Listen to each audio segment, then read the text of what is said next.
ഒരുപക്ഷെ എം ഡിക്ക് എഴുത്തുകാരൻ എന്നുള്ള നിലയിൽ സമയം വിനിയോഗിക്കേണ്ടിയിരുന്നില്ലെങ്കിൽ അദ്ദേഹം കൂടുതൽ സിനിമ രംഗത്ത് പ്രവർത്തിക്കുമായിരുന്നു എന്ന് എനിക്ക് തോന്നിയിട്ടുണ്ട്.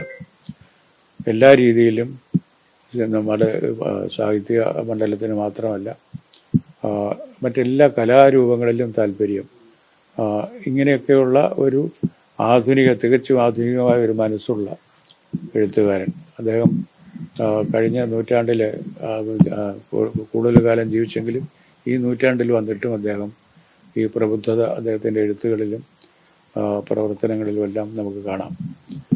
അങ്ങനെയുള്ള ഒരു വലിയ എഴുത്തുകാരൻ്റെ എനിക്ക് എൻ്റെ സ്വന്തം രീതിയിൽ പറഞ്ഞാൽ എൻ്റെ ഒരു സഹോദരൻ്റെ, ഒരു മുതിർന്ന സഹോദരൻ്റെ വേർപാട് മലയാള ഭാഷയ്ക്കും അതിനെ പ്രത്യേകിച്ച് എനിക്ക് വ്യക്തിപരമായി വലിയ നഷ്ടമായിട്ട് എന്ന് ഞാൻ കരുതുന്നു.